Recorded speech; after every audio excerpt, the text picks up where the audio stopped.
Imagine a seguinte cena, final do século XIX. Um cientista dentro de um cesto de vime, literalmente pendurado em um balão de ar quente, subindo para coletar dados da atmosfera. Ah, essa imagem é fantástica. Né? E o mais louco é que esse homem falava 3 idiomas fluentes, incluindo Esperanto, e passava horas debruçado sobre mapas do mundo inteiro. O nome dele era Vladimir Köppen. O famoso Köppen. Exatamente. E, lá de cima, ou talvez só olhando para a imensidão de planilhas que ele compilava, ele teve uma sacada genial. Ele percebeu que a vegetação nativa de um lugar não é só um detalhe estético, não é só uma paisagem bonita. Ela é a expressão mais pura e visível do clima daquela região. Com certeza. E é uma forma brilhante de enxergar o mundo natural, sabe? É como se as plantas fossem estações meteorológicas vivas. Nossa, gostei disso. Estações vivas. Sim, porque elas não têm abrigo, não têm ar-condicionado, elas registram tudo através da própria sobrevivência. Décadas de padrões de chuva e temperatura. O clima invisível, né? Mas uma floresta densa ou um deserto, isso a gente pode ver e tocar.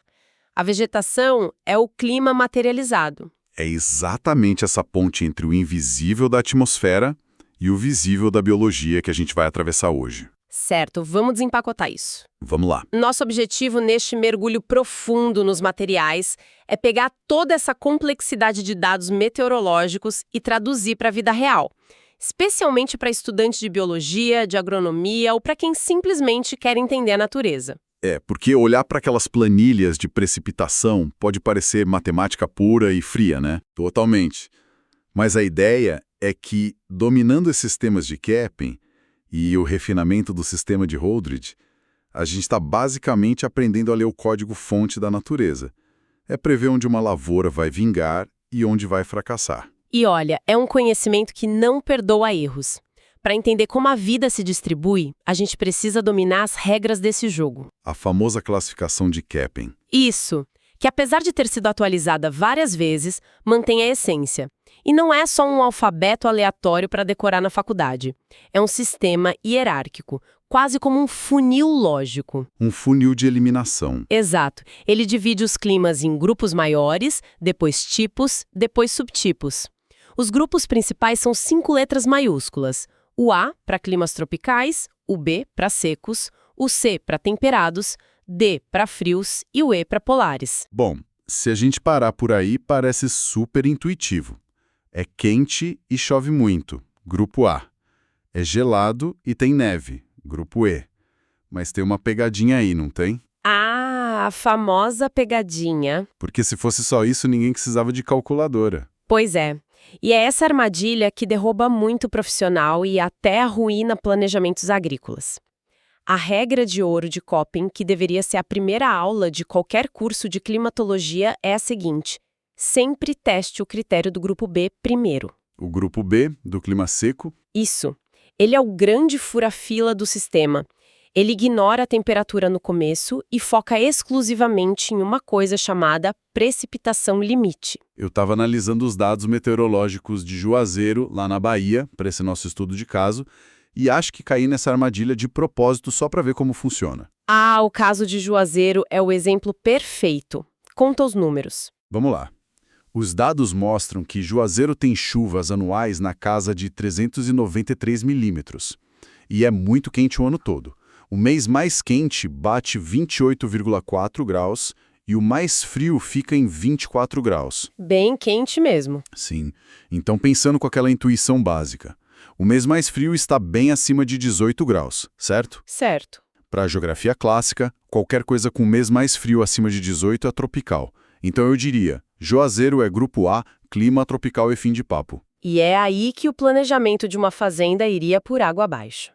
Ou melhor, pela falta de água. Caramba! Essa é a conclusão lógica de quem pula o teste do grupo B. Porque a temperatura só importa para sustentar uma floresta se tiver água disponível. Faz sentido. O critério do grupo B diz que, se a precipitação anual for menor que 10 vezes a precipitação limite, o clima não é tropical. Ele é obrigatoriamente seco. Entendi.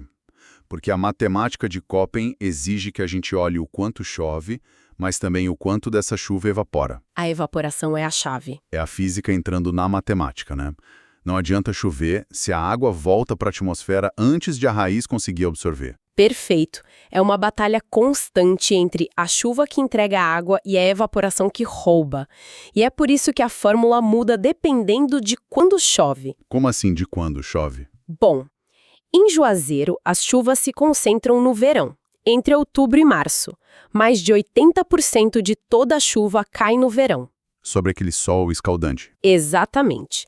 E quando a chuva cai no verão, a fórmula aplica uma espécie de punição severa, porque essa chuva é muito ineficiente. E como funciona essa punição na prática? Como a gente calcula? A fórmula dita que você pega a temperatura média anual, multiplica por 2. E, espera, vamos fazer juntos com os dados de Juazeiro para materializar isso. A temperatura média anual lá é 26,6. Isso, então multiplica por 2. Que dá 53,2. E depois? Aí vem a penalidade máxima, você precisa somar 28. Somar 28. Por que um número tão alto? Porque o calor extremo do verão evapora muita água antes de infiltrar, então o limite de chuva necessário para não ser deserto sobe muito. Certo, 53,2 mais 28 dá 81,2. Essa é a precipitação limite, então. Exato, e a regra diz que a gente multiplica isso por 10. 81,2 vezes 10 dá 812 milímetros. Esse é o sarrafo de Juazeiro. Para não ser considerado seco, precisaria chover mais de 812 milímetros por ano. Mas a chuva real lá é só 393. É menos da metade do que precisava. Pois é, o clima esbarrou com tudo no limite da evaporação. Ele não é grupo A de jeito nenhum. Ficou preso no grupo B. Bingo! E seguindo as sub-regras, ele se revelou oficialmente como BWH, que é um clima desértico quente. Nossa, muda toda a perspectiva. Muda completamente.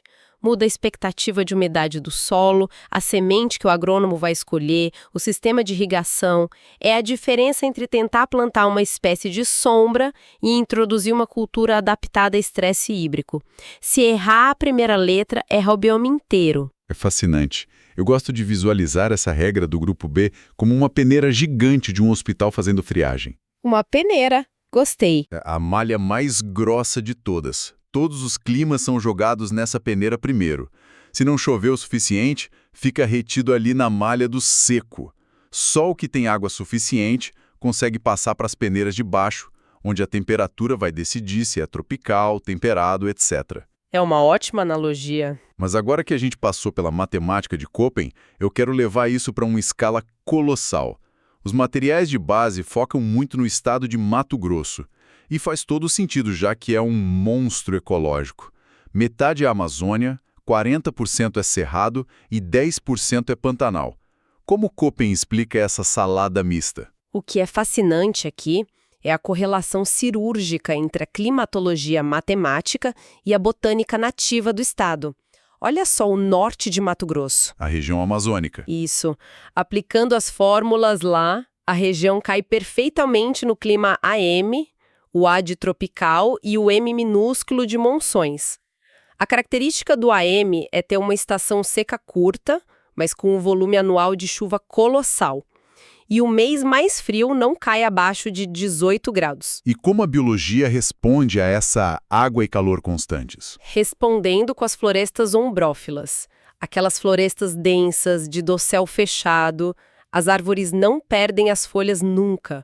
Elas são máquinas de transpirar água. Precisam de água o tempo todo, né? Totalmente. Elas dependem de não ter raízes secas e de não sofrer com frio. O clima AM é o único que permite esse luxo. A floresta densa só existe ali porque as letras de Köppen autorizam. Mas a natureza tem seus limites. E os dados sobre o município de Alta Floresta ilustram isso de um jeito dramático. Lá o volume anual de chuva é altíssimo.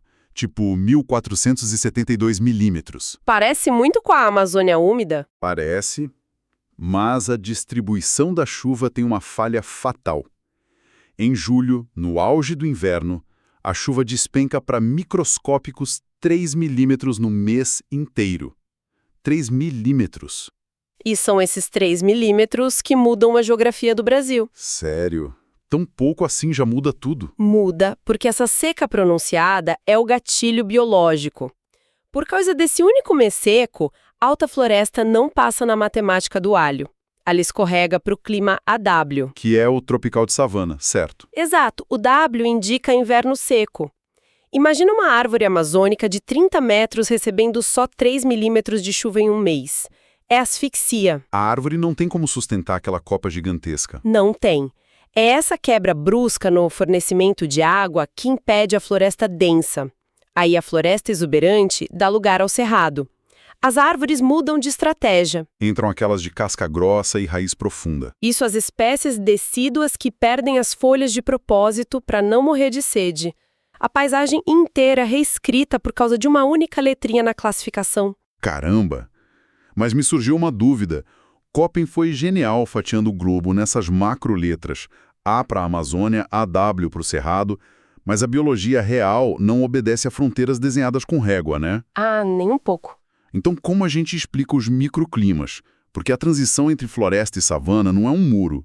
Tem aquelas áreas de tensão ecológica, onde a vegetação parece indecisa. Köppen consegue dar conta disso? Essa é a pergunta essencial. E é justamente aí que esbarramos no limite do Köppen. Ele é planetário, é excelente para macrobiomas mundiais. Mas se alguém da agronomia precisa decidir o futuro de uma safra sensível? Fica vago demais? Fica. É uma escala grossa demais.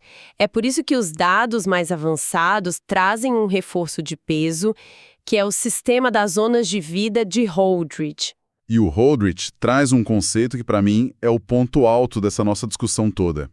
A biotemperatura. A biotemperatura é brilhante. Porque ele olha para a temperatura não como um físico olhando um termômetro, mas como uma folha de planta sentindo o ar. Exatamente. O Leslie Holdridge percebeu que a temperatura média que a gente usa no dia a dia não conta a história real para a planta. Ele criou a biotemperatura para descartar os extremos onde a planta fica inativa. Para o Holdridge, só as temperaturas entre 0 e 30 graus importam. O resto é ignorado. Sabe a melhor analogia para isso? Qual? Eu imagino a biotemperatura como o horário de expediente de uma fábrica. Ah, gostei disso. As plantas são fábricas químicas movidas à luz solar.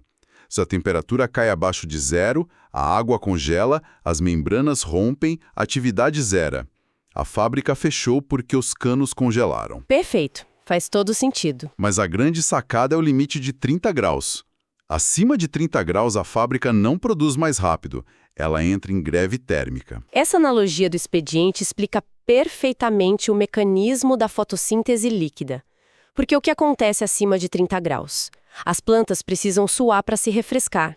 A transpiração aumenta. Elas gastam energia. Muita energia. A respiração celular aumenta absurdamente. A planta consome muita energia só para se manter viva no calor extremo. Chega um ponto em que a respiração consome toda a glicose que a fotossíntese acabou de produzir. O saldo é 0. Então a fábrica gasta tudo só para manter a porta aberta. Não gera produto nenhum. Nenhum. Não há ganho de biomassa, a árvore não cresce, não gera fruto. Para a planta, não importa se o dia teve 12 horas de sol forte. Importa quantas horas o termômetro marcou entre 0 e 30. Esse é o verdadeiro relógio de ponto da natureza. E o crescimento real só ocorre dentro desse expediente. O Holdridge calculou essa biotemperatura rigorosamente para o Mato Grosso e cruzou com a precipitação. O resultado foi a divisão do estado em 9 zonas de vida florestais incrivelmente precisas. E tem um dado nas fontes que chama muita atenção. 74,5% de todo o território se encaixa em apenas 3 dessas 9 zonas. A dominante é a floresta úmida tropical basal. E quando a gente sobrepõe os mapas de biotemperatura do Holdridge com a vegetação real, o detalhe é assustador. Pega o caso da floresta estacional semidecidual, a FES. Sim, os números da AFE são de cair o queixo. A gente acha que a floresta vai se espalhando para onde dá, mas não é bem assim. Não mesmo. Os dados provam o poder preditivo do Holdridge. A FES não é aquela floresta umbrófila típica da Amazônia. É mais exigente. Descobriu-se que 92,6% de toda essa floresta em Mato Grosso está contida milimetricamente em uma única zona de vida. Pera, mais de 90% em uma zona só? Sim, na zona da floresta úmida subtropical pré-montana. Vamos pausar para digerir isso.